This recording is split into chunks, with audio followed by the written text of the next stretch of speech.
ರಾಜ್ಯಪಾಲರಾದ ಥಾವರ್ಚಂದ್ ಗೆಹ್ಲೋಟ್ ಸದ್ಯಕ್ಕೆ ಕಂಡು ಬರ್ತಾ ಇರುವ ಆಪ್ಷನ್ಗಳ ಪೈಕಿ ಯಾವುದು ಆದ್ರೆ ತಮಗೆ ಉತ್ತಮ ಅನ್ನೋ ಚಿಂತನೆಯಲ್ಲಿ ಸಿದ್ದರಾಮಯ್ಯನವರು ಇದ್ದಾರೆ. ಅಂದ್ರೆ ರಾಜ್ಯಪಾಲರು ಪ್ರಾಸಿಕ್ಯೂಷನ್ಗೆ ಅನುಮತಿ ಕೊಟ್ಟರೆ ಹೇಗೆ ಅಥವಾ ನ್ಯಾಯಾಂಗ ತನಿಖೆಗೆ ಒಪ್ಪಿಸಿದ್ರೆ ಹಾಗೆ ಇದೆಲ್ಲವನ್ನ ಬಿಟ್ಟು ಸಪರೇಟ್ ಆಗುವ ತನಿಖಾ ಸಂಸ್ಥೆಗೇನೆ ಮೂಡ ಹಗರಣದ ತನಿಖೆಯ ಜವಾಬ್ದಾರಿಯನ್ನ ಕೊಟ್ಟರೆ ಹೇಗೆ, ಯಾವುದು ಆದ್ರೆ ತಮಗೆ ಬೆಸ್ಟ್ ಅನ್ನೋ ಆಂಗಲ್ನಲ್ಲಿ ಸಿದ್ದರಾಮಯ್ಯನವರು ಯೋಚನೆ ಮಾಡ್ತಿದ್ದಾರೆ. ಹಾಗಾದ್ರೆ ಯಾವ ತನಿಖೆಗೆ ಆದೇಶವನ್ನ ರಾಜ್ಯಪಾಲರು ನೀಡಿದ್ರೆ ಯಾವ ರೀತಿ ಇರಬಹುದು ಸಂದರ್ಭ, ಅದಕ್ಕೆ ಸಂಬಂಧಪಟ್ಟ ಒಂದಷ್ಟು ಅಂಶಗಳನ್ನ ಗಮನಿಸ್ತಾ ಹೋಗೋಣ. ಪ್ರಾಸಿಕ್ಯೂಷನ್ಗೆ ಅನುಮತಿಯನ್ನ ನೀಡಿದ್ದೆ ಆದಲ್ಲಿ ರಾಜ್ಯಪಾಲರು ಈಗ ಬಹಳ ಚರ್ಚೆ ಆಗ್ತಿರೋ ವಿಚಾರ. ಅದರ ಜೊತೆಯಲ್ಲೇ ನ್ಯಾಯಾಂಗ ತನಿಖೆ ಆದ್ರೆ ಏನಾಗುತ್ತೆ, ಎರಡನ್ನ ಕಂಪೇರ್ ಮಾಡಿ ನೋಡ್ತಾ ಹೋಗೋಣ. ರಾಜ್ಯಪಾಲರು ತನಿಖೆಗೆ ಅನುಮತಿಯನ್ನ ನೀಡಬೇಕಾಗತ್ತೆ ಪ್ರಾಸಿಕ್ಯೂಷನ್ಗೆ. ಈಗ ಆಲ್ರೆಡಿ TJ ಅಬ್ರಹಂ ಅವರು ದೂರನ್ನ ತೆಗೆದುಕೊಂಡು ರಾಜ್ಯಪಾಲರ ಅಂಗಳದವರೆಗೂ ತಲುಪಿದ್ದಾರೆ. ಇದೇ ವಿಚಾರಕ್ಕೆ ನೋಟಿಸ್ ಕೊಟ್ಟಿಯಾಗಿದೆ ಸರ್ಕಾರಕ್ಕೆ. ಸರ್ಕಾರ ತಿರಸ್ಕರಿಸಿದೆ. ಆದರೆ ರಾಜ್ಯಪಾಲರು ಸಚಿವ ಸಂಪುಟದ ಆ ನಿರ್ಧಾರವನ್ನು ಕೂಡ ಪಕ್ಕಕ್ಕಿಟ್ಟು ಪ್ರಾಸಿಕ್ಯೂಷನ್ಗೆ ಅಂದ್ರೆ ಮುಖ್ಯಮಂತ್ರಿಗಳ ವಿರುದ್ಧವಾದ ತನಿಖೆಗೆ ಅನುಮತಿಯನ್ನ ನೀಡಬಹುದು. ಅದೇ ನ್ಯಾಯಾಂಗ ತನಿಖೆ ಆದ್ರೆ ರಾಜ್ಯ ಸರ್ಕಾರದಿಂದಲೇ ತನಿಖಾ ತಂಡವನ್ನ ನಿಯುಕ್ತಿ ಮಾಡಬೇಕಾಗತ್ತೆ, ರಚನೆ ಮಾಡಬೇಕಾಗತ್ತೆ. ಹೇಳ್ಬೋದು ಗವರ್ನರ್ ಆದೇಶ ಹೊರಡಿಸ್ತಾರೆ ಈಗೊಂದು ನ್ಯಾಯಾಂಗ ತನಿಖೆ ಆಗಲಿ ಅಂತ ಹೇಳಿ, ಆಗ ಆ ಆಯೋಗವನ್ನ ರಚನೆ ಮಾಡುವ ಹೊಣೆಗಾರಿಕೆ ಸರ್ಕಾರದ ಮುಂದೆ ಬರುತ್ತೆ. ಮುಂದಿನ ಭಾಗದಲ್ಲಿ ಮೂಡಾ ಕೇಸ್ನ ತನಿಖೆ ಒಂದು ತನಿಖಾ ತಂಡ ರಚನೆ ಆಗತ್ತೆ. ಪ್ರಾಸಿಕ್ಯೂಷನ್ಗೆ ಅನುಮತಿ ಕೊಟ್ಟ ತಕ್ಷಣ ರಾಜ್ಯಪಾಲರು TJ ಅಬ್ರಹಂ ಅವರ ದೂರನ್ನ ಆಲಿಸಿ ಅದರ ತನಿಖೆಯನ್ನ ಮಾಡಲಿಕ್ಕೆ ತನಿಖಾ ತಂಡ ರಚನೆ ಆಗತ್ತೆ.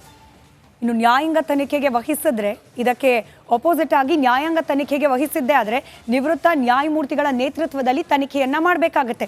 ಇದರಲ್ಲಿ ಆಫೀಸರ್ಸ್, ಇದರಲ್ಲಿ ನಿವೃತ್ತ ನ್ಯಾಯಮೂರ್ತಿಗಳು. ಅಂದ್ರೆ ಪ್ರಾಸಿಕ್ಯೂಷನ್ನಲ್ಲಿ ಆಫೀಸರ್ಸ್ ಅಂದ್ರೆ ತನಿಖಾಧಿಕಾರಿಗಳಿರ್ತಾರೆ. ಈ ಕಡೆಯಲ್ಲಿ ಅಂದ್ರೆ ನ್ಯಾಯಾಂಗ ತನಿಖೆಗೆ ಆದೇಶವನ್ನ ಕೊಟ್ಟಿದ್ದೇ ಆದಲ್ಲಿ ನಿವೃತ್ತ ನ್ಯಾಯಮೂರ್ತಿಗಳ ಮುಂದಾಳತ್ವದಲ್ಲಿ ತನಿಖೆ ಮಾಡಬೇಕಾದ ಪ್ರಸಂಗ ಬರುತ್ತೆ. ಇನ್ನು ಲೋಕಾಯುಕ್ತ ಹಾಗೆ SIT ರೀತಿ ತನಿಖಾ ಸಂಸ್ಥೆಗೂ ಕೂಡ ಕೇಸನ್ನ ವರ್ಗಾಯಿಸುವ ಸಾಧ್ಯತೆ ಇದೆ. ನೆನಪಿರಲಿ, ಮೈಸೂರಿನಲ್ಲಿ ಪ್ರತ್ಯೇಕವಾಗಿ ಮೈಸೂರು ಲೋಕಾಯುಕ್ತದ ಮುಂದೆ ಮೂಡಾ ಹಗರಣಕ್ಕೆ ಸಂಬಂಧಪಟ್ಟಂತೆ ಆಲ್ರೆಡಿ ಒಂದು ದೂರು ದಾಖಲಾಗಿದೆ. ರಾಜ್ಯಪಾಲರು ಅದನ್ನೇ ಪರಿಗಣಿಸಿ ಲೋಕಾಯುಕ್ತವೇ ಈ ಒಂದು ಪ್ರಕರಣದ ತನಿಖೆಯನ್ನ ಮಾಡಲಿ ಅನ್ನೋ ರೀತಿಯಲ್ಲಾಗಬಹುದು, ಅಥವಾ ಒಂದು ಸ್ಪೆಷಲ್ ಇನ್ವೆಸ್ಟಿಗೇಟಿವ್ ಟೀಮ್ ಕೂಡ ರಚನೆಯಾಗಿ ಆ ತನಿಖಾ ಸಂಸ್ಥೆ ಕೇಸನ್ನ ಮುನ್ನಡೆಸ್ಕೊಂಡು ಹೋಗುವ ಸಾಧ್ಯತೆಗಳು ಕೂಡ ಇರುತ್ತೆ. ಇನ್ನು ನ್ಯಾಯಾಂಗ ತನಿಖೆ ಆಗಿದ್ದೇ ಆದಲ್ಲಿ ಮುಖ್ಯಮಂತ್ರಿಗಳಿಗೆ ಕಂಪ್ಯಾರಿಟಿವ್ಲಿ ಕೊಂಚ ರಿಲ್ಯಾಕ್ಸ್ ಸಿಗಬಹುದು ಅನ್ನೋದು ಕಾನೂನು ತಜ್ಞರ ಅಭಿಪ್ರಾಯ ಆಗಿದೆ. ಮತ್ತೊಂದು ಕಡೆಯಲ್ಲಿ ಪ್ರಾಸಿಕ್ಯೂಷನ್ಗೆ ಅನುಮತಿ ಕೊಟ್ಟಿದ್ದೇ ಆದಲ್ಲಿ ಖಡಕ್ ಅಧಿಕಾರಿಗಳ ನೇತೃತ್ವದಲ್ಲಿ ಶಿಸ್ತುಬದ್ಧವಾದ ತನಿಖೆ ನಡೆಯುತ್ತೆ ಅನ್ನೋದು ಸಾಮಾನ್ಯವಾಗಿ ಬೇರೆ ಎಲ್ಲ ಪ್ರಕರಣಗಳಲ್ಲಿ ತನಿಖೆ ಆದ ರೀತಿಯನ್ನ ಗಮನಿಸಿದಾಗ ನಾವು ನೋಡಬಹುದಾಗಿದೆ. ಅದೇ ನ್ಯಾಯಾಂಗ ತನಿಖೆ ಆದಿದ್ದಲ್ಲಿ ಮೂಡಾ ಉರುಳಿನಿಂದ ಮುಖ್ಯಮಂತ್ರಿಗಳಿಗೆ ಒಂದಷ್ಟು ಹಂತಕ್ಕೆ ಬಚಾವಾಗುವ ಸಾಧ್ಯತೆಗಳು ಸಿಗಬಹುದು ಅನ್ನೋ ಅಂದಾಜಿದೆ. ಇನ್ನು ಪ್ರಾಸಿಕ್ಯೂಷನ್ಗೆ ಅನುಮತಿ ನೀಡಿದ್ದೇ ಆದಲ್ಲಿ ಇಡೀ ಪ್ರಕರಣದ ಆಳತೆಯನ್ನ ಅಳೆಯಲಿದ್ದಾರೆ ತನಿಖಾ ತಂಡ. ಇದರ ಜೊತೆಗೆ ನ್ಯಾಯಾಂಗ ತನಿಖೆ ಆಗಿದ್ದೇ ಆದಲ್ಲಿ ತನಿಖಾ ತಂಡದ ಮೇಲೆ CM ಪ್ರಭಾವ ಬೀರ್ತಾರೆ ಅನ್ನೋ ಆರೋಪವನ್ನ ಮತ್ತೆ ವಿರೋಧ ಪಕ್ಷಗಳು ಹೊರಿಸುವ ಸಾಧ್ಯತೆ ಇದೆ. ಪ್ರಾಸಿಕ್ಯೂಷನ್ ತನಿಖೆ ನಡೆಯೋ ಸಂದರ್ಭದಲ್ಲಿ SIT ತನಿಖೆಯನ್ನು ಕೂಡ ಪ್ರತಿಪಕ್ಷಗಳು ಪ್ರಶ್ನೆ ಮಾಡಬಹುದು. ಈಗ ನಾವು ಗಮನಿಸ್ತಾ ಇದ್ದೀವಿ, ವಾಲ್ಮೀಕಿ ನಿಗಮದಲ್ಲಿ ನಡೆದಿರುವ ಬ್ರಹ್ಮಾಂಡ ಏನು ಭ್ರಷ್ಟಾಚಾರದ ಆರೋಪ ಇದೆ. ಇದಕ್ಕೆ ಸಂಬಂಧಪಟ್ಟಂತೆ SIT ತನಿಖೆ ಆಗ್ತಾ ಇದೆ. ನಿನ್ನೆ ಗಮನಿಸಿದ್ವಿ ನಾವು, ಚಾರ್ಜ್ ಶೀಟ್ ಸಲ್ಲಿಕೆ ಆಗಿದೆ SIT ಇಂದ. ಆದರೆ ದದ್ದಲ್ ಅವರ ಹೆಸರಾಗ್ಲಿ ಅಥವಾ ಮಾಜಿ ಸಚಿವರಾದ ನಾಗೇಂದ್ರ ಅವರ ಹೆಸರಾಗ್ಲಿ ಇಲ್ಲ. ವಿರೋಧ ಪಕ್ಷಗಳು ಇದನ್ನೇ ಪ್ರಶ್ನೆ ಮಾಡ್ತಿರೋದು. ಆಲ್ರೆಡಿ ED ವಶದಲ್ಲಿದ್ದಾರೆ ನಾಗೇಂದ್ರ ಅವರು, ಆದರೆ SITಯ ಚಾರ್ಜ್ ಶೀಟ್ನಲ್ಲಿ ಇಲ್ವೇ ಇಲ್ಲ. ಅಲ್ಲಿಗೆ SIT ರಾಜ್ಯ ಸರ್ಕಾರದ ಪ್ರಭಾವದ ಅಡಿಯಲ್ಲಿ ಕೆಲಸ ಮಾಡ್ತಿದೆ ಅನ್ನೋ ಆರೋಪವನ್ನ ಪ್ರತಿಪಕ್ಷಗಳು ಮಾಡ್ತಿವೆ. ಇಲ್ಲೂ ಅಂದ್ರೆ ಮೂಡಾ ಹಗರಣದಲ್ಲೂ ಕೂಡ SIT ರಚನೆಯಾಗಿ SITಯ ಅಡಿಯಲ್ಲಿ ತನಿಖೆ ಆಗಲಿ ಅಂತ ಹೇಳಿ ಏನಾದರೂ ರಾಜ್ಯಪಾಲರು ನಿರ್ಧಾರ ಮಾಡಿದ್ರೆ ವಿರೋಧ ಪಕ್ಷಗಳಿಗೆ ಮತ್ತೆ ಇದೇ ಅಸ್ತ್ರ. SIT ರಾಜ್ಯ ಸರ್ಕಾರದ ಅಧೀನದಲ್ಲಿ ಕೆಲಸ ಮಾಡುತ್ತೆ, ಹೀಗಾಗಿ ರಾಜ್ಯ ಸರ್ಕಾರದ ಪ್ರಭಾವದಲ್ಲಿ ಕೆಲಸ ಮಾಡುತ್ತೆ, ಮುಖ್ಯಮಂತ್ರಿಗಳನ್ನ ಉಳಿಸೋ ಪ್ರಯತ್ನ ಆಗುತ್ತೆ ಅಂತ ಹೇಳಿ. ನ್ಯಾಯಾಂಗ ತನಿಖೆ ಆದರೆ ತನಿಖೆಯ ವಿಶ್ವಾಸಾರ್ಹತೆಯನ್ನ ಪ್ರತಿಪಕ್ಷಗಳು ಪ್ರಶ್ನೆ ಮಾಡಬಹುದು. ಇನ್ನು ಲೋಕಾಯುಕ್ತ ಸ್ವತಂತ್ರ ಸಂಸ್ಥೆಯಾದರೂ ಕೂಡ ಅನುಮಾನಗಳು ಇದ್ದೇ ಇರುತ್ತೆ. ನಮಗೆ ಗೊತ್ತಿದೆ, ಸಿದ್ದರಾಮಯ್ಯನವರ ಹಿಂದಿನ ಅವಧಿಯಲ್ಲಿ ಲೋಕಾಯುಕ್ತಕ್ಕೆ ಏನಾಯಿತು, ಅದಾದ ನಂತರದಲ್ಲಿ ಕೋರ್ಟ್ ಆದೇಶದಿಂದ ಮತ್ತೆ ಲೋಕಾಯುಕ್ತ ಜಾರಿಗೆ ಬಂದಿದೆ. ಆದರೆ ಕೆಲವೊಂದಷ್ಟು ನಿಯಮಗಳು ಬದಲಾವಣೆ ಆಗಿದೆ. ಅದರಲ್ಲೂ ಜನಪ್ರತಿನಿಧಿಗಳು ಮುಖ್ಯಮಂತ್ರಿಗಳ ವಿರುದ್ಧವಾಗಿ ಲೋಕಾಯುಕ್ತದಲ್ಲಿ ತನಿಖೆ ಆಗಬೇಕು ಅಂತಾದರೆ ಅನುಮತಿಗಳನ್ನ ನಾವು ಗಮನಿಸಿದಾಗ ಮುಖ್ಯಮಂತ್ರಿಗಳ ಪ್ರಭಾವ ಅಲ್ಲೂ ಕೂಡ ವರ್ಕ್ ಆಗೋ ಸಾಧ್ಯತೆ ಇದೆ. ಲೋಕಾಯುಕ್ತ ಸಂಸ್ಥೆಯಿಂದ ತನಿಖೆ ಆದರೂ ಕೂಡ ಪಾರದರ್ಶಕವಾಗಿ ಆಗುತ್ತಾ ಅನ್ನೋ ಅನುಮಾನ ವಿರೋಧ ಪಕ್ಷಗಳು ವ್ಯಕ್ತಪಡಿಸುವ ಸಾಧ್ಯತೆ ಇದ್ದೇ ಇದೆ. ನ್ಯಾಯಾಂಗ ತನಿಖೆ ಆದಲ್ಲಿ ನ್ಯಾಯಾಂಗ ತನಿಖೆ ಚುರುಕನ್ನ ಅಂದರೆ ನಿಧಾನಗತಿಯಲ್ಲಿ ಆಗ್ತಿದೆ, ಬೇಗ ಮಾಡಿ ಅಂತ ಹೇಳಿ ಪ್ರಶ್ನೆ ಮಾಡಲಿಕ್ಕೆ ಅವಕಾಶಗಳಿರುತ್ತೆ. ಪ್ರಾಸಿಕ್ಯೂಷನ್ ತನಿಖೆಯಿಂದ ಮುಖ್ಯಮಂತ್ರಿಗಳಿಗೆ ಕಂಪ್ಯಾರಿಟಿವ್ಲಿ ಸಂಕಷ್ಟ ಹೆಚ್ಚು. ಅದೇ ನ್ಯಾಯಾಂಗ ತನಿಖೆ ಆಗಿದ್ದಲ್ಲಿ ಕೊಂಚ ರಿಲ್ಯಾಕ್ಸ್ ಆಗಬಹುದು ಸಿದ್ದರಾಮಯ್ಯನವರು. ಇದನ್ನು ಪ್ರಶ್ನೆ ಮಾಡಲಿಕ್ಕೂ ಕೂಡ ಅವಕಾಶ ಇರುತ್ತೆ ಸಿದ್ದರಾಮಯ್ಯನವರಿಗೆ. ಹೀಗಾಗಿ ಯಾವ್ದು ಆದರೆ ಬೆಟರ್ ಅನ್ನೋ ಚಿಂತನೆಯನ್ನು ತಮ್ಮ ಆಪ್ತರ ಬಳಿಯಲ್ಲಿ ಹಾಗೆ ಕಾನೂನು ಸಲಹಾಗಾರರ ಜೊತೆಯಲ್ಲಿ ಮುಖ್ಯಮಂತ್ರಿಗಳು ಚರ್ಚೆ ಮಾಡ್ತಿದ್ದಾರೆ. ಆದರೆ ಸದ್ಯಕ್ಕೆ ಈ ಮೂಡಾ ಚೆಂಡು ರಾಜ್ಯಪಾಲರ ಅಂಗಳದಲ್ಲಿ ಇರೋದ್ರಿಂದ ರಾಜ್ಯಪಾಲರ ನಿರ್ಧಾರ ಇಲ್ಲಿ ಬಹಳ ಮುಖ್ಯ ಆಗತ್ತೆ.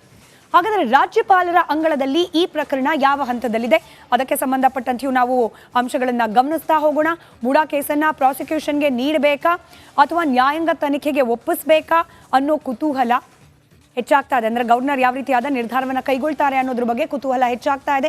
ಇದರ ಮಧ್ಯೆ ಮುಖ್ಯಮಂತ್ರಿ ಸಿದ್ದರಾಮಯ್ಯ ಕೇಸನ್ನು CBIಗೆ ಒಪ್ಪಿಸೋದಕ್ಕೆ ಅವಕಾಶವಿದೆಯಾ ಅನ್ನೋ ಬಗ್ಗೆ ಕೂಡ ರಾಜ್ಯಪಾಲರು ಸಮಾಲೋಚನೆಯನ್ನ ನಡೆಸ್ತಿದ್ದಾರೆ. ಈ ಬಗ್ಗೆ ಕಾನೂನು ತಜ್ಞರ ಜೊತೆಯಲ್ಲಿ ರಾಜ್ಯಪಾಲರು ಚರ್ಚೆಯನ್ನ ನಡೆಸ್ತಾ ಇದ್ದಾರೆ.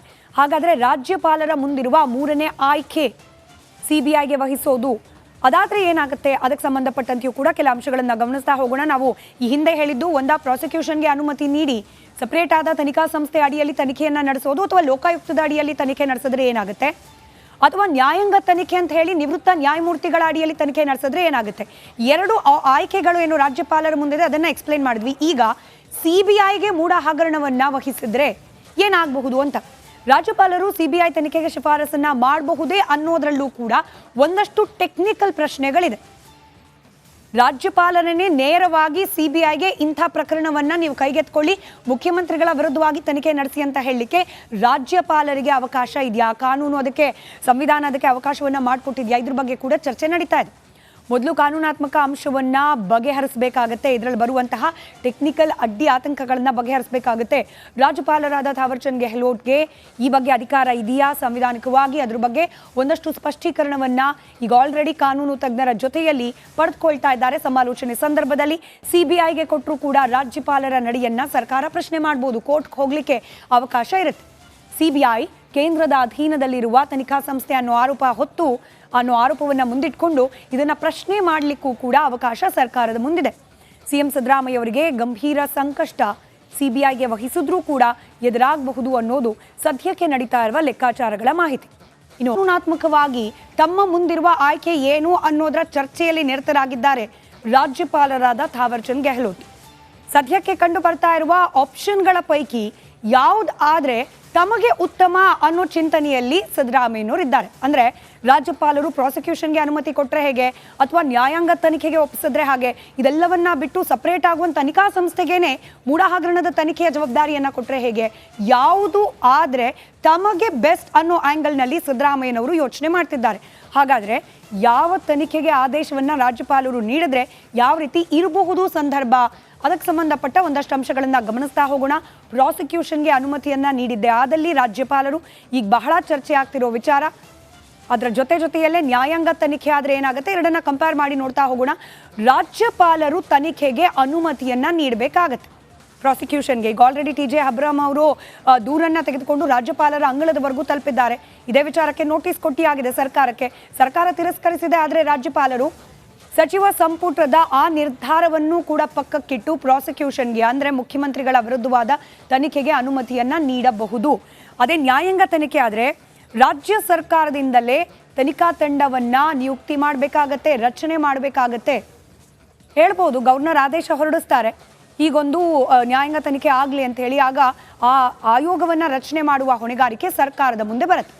ಮುಂದಿನ ಭಾಗದಲ್ಲಿ ಮೂಡಾ ಕೇಸ್ನ ತನಿಖೆ ಒಂದು ತನಿಖಾ ತಂಡ ರಚನೆ ಆಗುತ್ತೆ.